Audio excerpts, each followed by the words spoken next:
जय हिंद दोस्तों, मैं हूं मेजर गौरव आर्य और आप देख रहे हैं मेजरली राइट। दोस्तों, पाकिस्तान के इतिहास में कई बार मार्शल लॉ लगे और लोग ये कहते हैं कि जब मार्शल लॉ नहीं भी लगा पाकिस्तान में, तब भी जो डेमोक्रेटिक डिक्टेटर्स थे, यानी कि वो डेमोक्रेसी पसंद नेता जिन्होंने डेमोक्रेसी यानी कि लोकतंत्र का जामा तो पहना, एक कवर तो ओढ़ाया दुनिया को सामने समझाने के लिए कि भैया हम वी आर एक्चुअली डेमोक्रेट्स, थे वो भी डिक्टेटर। और वो भी आर्मी चीफ के आशीर्वाद से, पाकिस्तानी फौज के आशीर्वाद से अपने काम धंधे पे लगे हुए थे। एक स्मोक स्क्रीन है पाकिस्तान में। अब लेटेस्ट खबर क्या आई है, मैं ये बातें क्यों कर रहा हूं आपसे? मैं काफी समय से कह रहा हूं कि पाकिस्तान में सॉफ्ट कू हो चुका है। कू यानी कि तख्ता पलट, यानी कि जब फौज तख्ता पलट करती है किसी देश में तो उसको कू कहते हैं। वैसे भी कोई तख्ता पलट कर दे उसको कू कहते हैं। लेकिन आप बोलेंगे यार, जनरल आसिम मुनीर तो आर्मी चीफ है,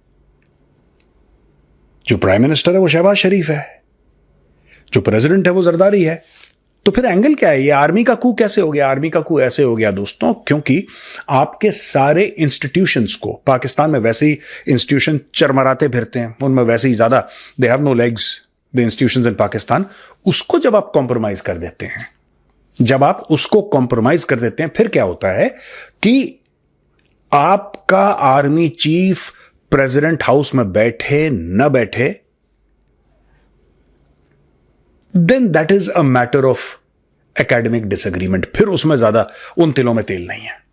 अब मैं दो तीन चीजें आपको बताता हूं। लेटेस्ट क्या हुआ है, फिर मैं आपको और एग्जांपल दूंगा। लेटेस्ट ये हुआ है दोस्तों, पाकिस्तान में ministry of information technology and telecommunication में यह बोला है उन्होंने कि साहब, इनफैक्ट इनका लॉ मिनिस्टर आजिम नजीर तारड़ ने यह बताया है नेशनल असेंबली को, नेशनल असेंबली हम लोग पार्लियामेंट कहते हैं, पाकिस्तानी उसको नेशनल असेंबली कहते हैं, कि गवर्नमेंट ने प्रीमियर इंटेलिजेंस एजेंसी, जो पाकिस्तान की प्रीमियर इंटेलिजेंस एजेंसी है, यानी कि the inter services intelligence ISI को यह बोला है कि आप इंटरसेप्ट कर सकते हैं, आप सुन सकते हैं, आप रिकॉर्ड कर सकते हैं कॉल्स और मैसेजेस, और आप नेशनल सिक्योरिटी के इंटरेस्ट में कॉल को ट्रेस कर सकते हैं और आप सब कुछ कर सकते हैं।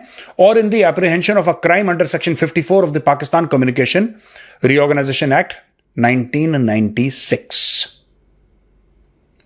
अब ये कह रहे हैं कि ये जो लॉ है ये नया नहीं है, 1996 में आया था, लेकिन इसको मजबूत कर दिया गया है, ब्ला ब्ला ब्ला। अब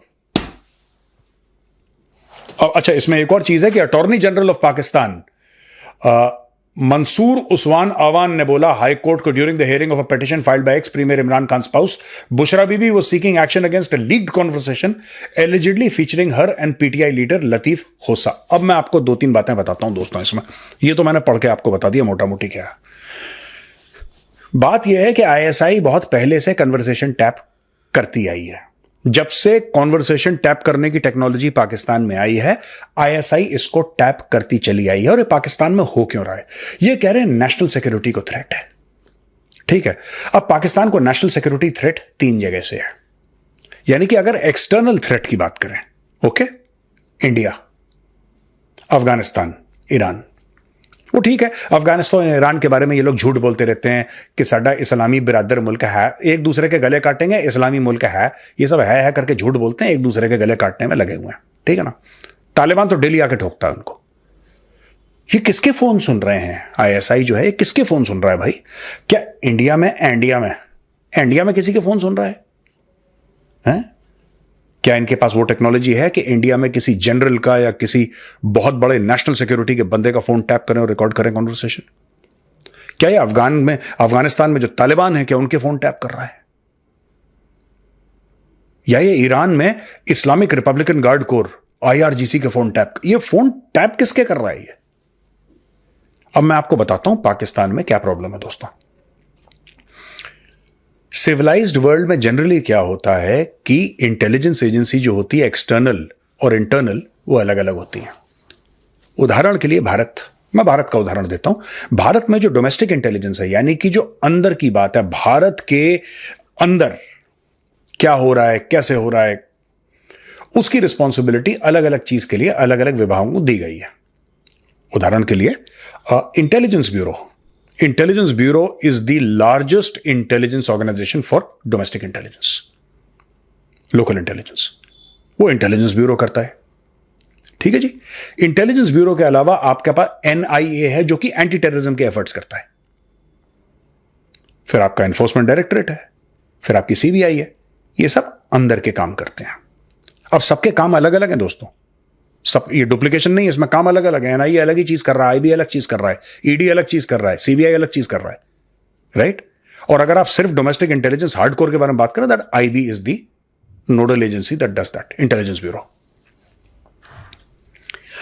जो फॉरेन इंटेलिजेंस है उसके लिए हमारे पास है research and analysis wing, RNAW, जिसको आम लोग रॉ बोलते हैं।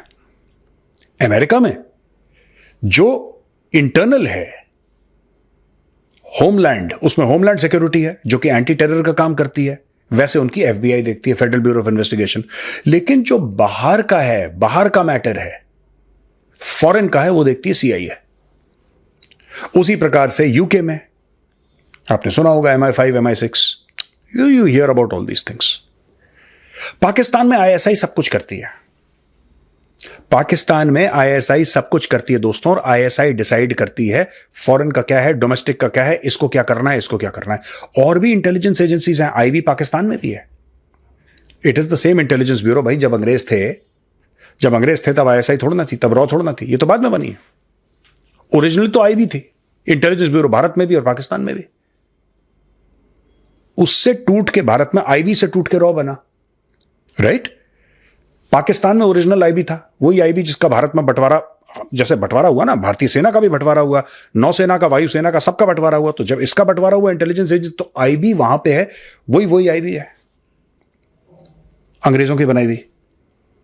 फिर वहां पे मिलिट्री इंटेलिजेंस आ गई, मिलिट्री इंटेलिजेंस इंडिया में भी है। लेकिन इन सब का, ये जितनी भी एजेंसीज हैं, और दर्जनों भर एजेंसीज हैं पाकिस्तान में जो खुफिया काम करती हैं, सबका जो बॉस है वो ISI है। भारत में ऐसा नहीं है। ISI is the super agency. आप ISI को रोक नहीं सकते, टोक नहीं सकते, आप ISI को क्वेश्चन नहीं कर सकते। ISI का बजट का कोई ओवरव्यू नहीं है, कोई पार्लियामेंट्री ओवरव्यू नहीं है, या रिव्यू नहीं है, या फिर ISI pretty much does what ISI wants। और पाकिस्तान में सबसे बड़ी प्रॉब्लम अब ये कह रहे हैं कि हम लोगों की कन्वर्सेशन सुनेंगे। किसकी कन्वर्सेशन सुनेंगे? मैंने वही पूछ रहा हूं ना, किसकी? आप इंडिया में किसकी, जो कोई कोर कमांडर है उसकी कन्वर्सेशन सुनेंगे? किसकी सुनेंगे? ये लोग सुनेंगे अपने लोगों की कन्वर्सेशन। ये जो है ना, मैंने सॉफ्ट कू की बात करी थी जब मैंने शुरू, यही सॉफ्ट कू है। अब आपने लोगों के दिमाग में एक खौफ भर दिया कि अब तो सरकार ने भी अलाउ कर दिया ISI को।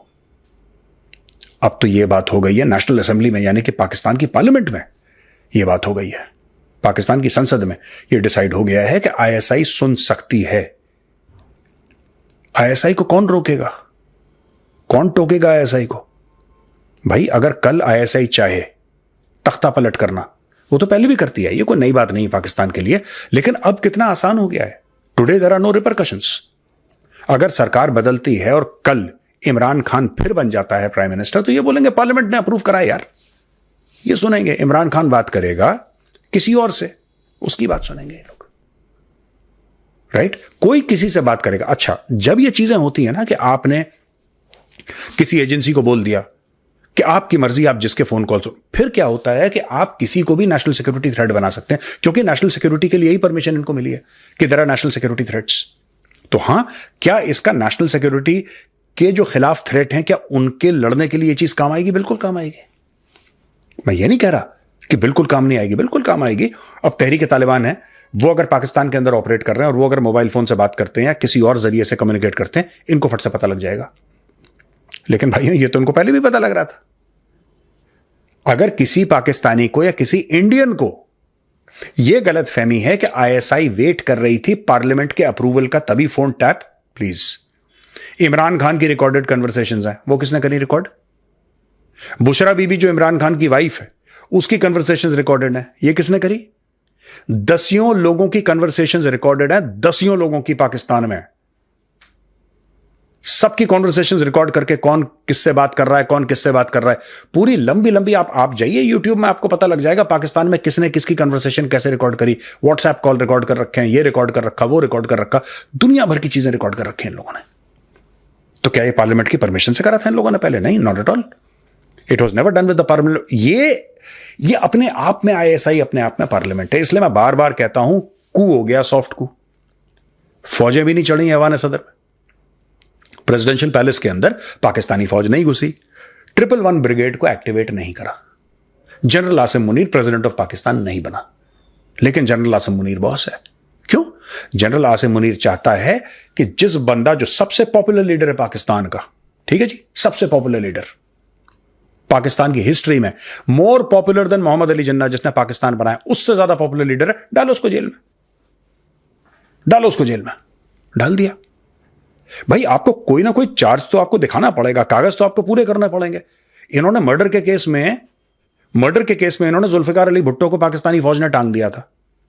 मर्डर के केस में बोल दिया उसने मर्डर कराया। एक दे गॉट अ जज who complied with the army chiefs order. उस समय आर्मी चीफ और सर्वा पाकिस्तान का मिलिट्री डिक्टेटर जियाउल हक हुआ करता था।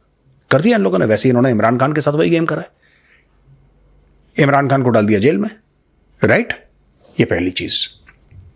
दूसरी चीज, वो जो अरशद शरीफ, क्या नाम था वो जर्नलिस्ट, जिसको I think he was there in Kenya, जिसका मर्डर करवा दिया, वो इनके खिलाफ लिखता था ठोको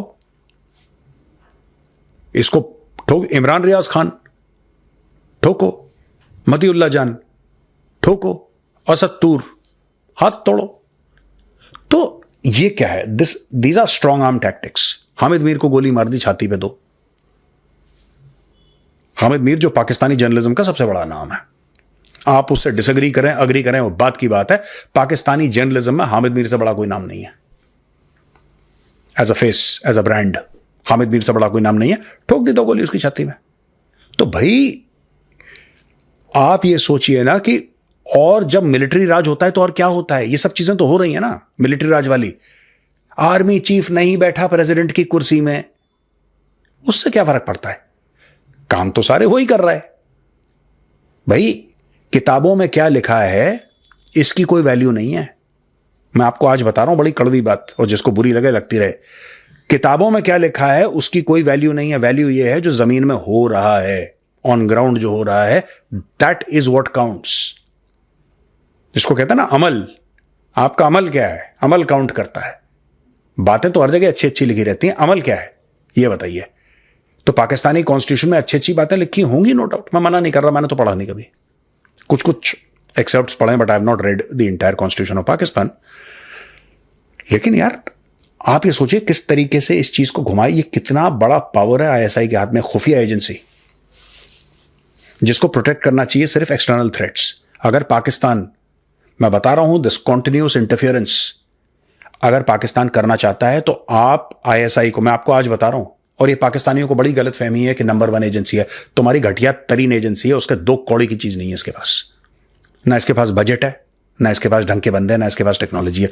यही टेक्नोलॉजी है कि वीगो ले गए, इसको उठा के ले गए, उसको 4 बार मारा, 4 बार पीटा, उसके साथ जिनसी ज्यादती की, उसकी बेइज्जती करी, उसका वीडियो बना दिया, उसके कपड़े उतार के। इससे ज्यादा ऐसा ही आज तक कुछ नहीं कर पाई किसी का। मैं पाकिस्तानियों से एक सवाल पूछता हूं, रोज तुम्हारे यहां अटैक होते हैं, रोज तुम्हारे यहां अटैक होते हैं, राइट? डेली के डेली। मैं ये जानना चाहता हूं आईएसआई को कभी क्यों नहीं पता लगता? बाकी दुनिया नालायक है, चलो रॉ भी खराब है, सीआईए भी खराब है, मोसाद भी खराब है, हम कह रहे हैं पूरी दुनिया खराब है, तुम्हारी एजेंसी नंबर 1 है। तुम्हारी नंबर 1 एजेंसी को कैसे नहीं पता लगता यार? ये बताओ। अगर ये इतनी बड़ी नंबर 1, हम तो सब, हमारी एजेंसीज हैं भारत की, अमेरिका की, चाइना की, ये सब, चलो ये सब बेकार है आईएसआई के सामने। आईएसआई टॉप है। फिर क्या कर लिया तुम्हारी टॉप ने? मैं यही आपको कह रहा हूं, पाकिस्तान में दोस्तों मिलिट्री कू हो गया है, इट्स अ सॉफ्ट कू, और यही दिखाता है कि जितने ड्रैकोनियन मेजर्स हैं, किसी को उठा लो, किसी को भी गोली मार दो। एक और मैं नाम भूल रहा हूं, उसके वीडियोस आते हैं, मैं उसके बंदे का नाम भूल गया, वो कराची बेस्ड जर्नलिस्ट है। उसकी सिस्टर थी, उसकी वाइफ थी, उसके शायद पेरेंट्स थे, नहीं थे, पता नहीं, उसके घर में घुस के मारा। उसका मैंने वीडियो देखा, मैं बंदे का, मैं उस, पता नहीं क्यों उसका नाम मैं मेरे दिमाग से निकल जाता, उसके घर में घुस के मारा। अब वो कह रहा है किसी मौलवी मौलाना ने पिटवा दिया, किसी ने पिटवा दिया। पाकिस्तान में दिस इज वेरी कॉमन यार, क्योंकि इस मौलवी मौलाना के भी आईएसआई के साथ, आर्मी के साथ कनेक्शन होंगे, वरना इतना खुला कौन घूम सकता है भाई? तो पाकिस्तान का लेटेस्ट लॉ ये कहता है कि आईएसआई का जो अफसर बैठा है वो आपको क्या आईएसआई का डीजी साइन करेगा? He does not have the time यार। आईएसआई के डीजी के पास टाइम नहीं है। वो कैप्टन, मेजर, कर्नल, इस लेवल के लोग डिसाइड करेंगे कि उस बंदे का फोन टैप करना है, इस बंदे का फोन टैप करना है, उसको वहां से उठाओ। They will take the calls, और उनसे कोई सवाल जवाब पूछने वाला नहीं है, क्योंकि पाकिस्तान की पार्लियामेंट ने बोल दिया टैप करो, उठा लो।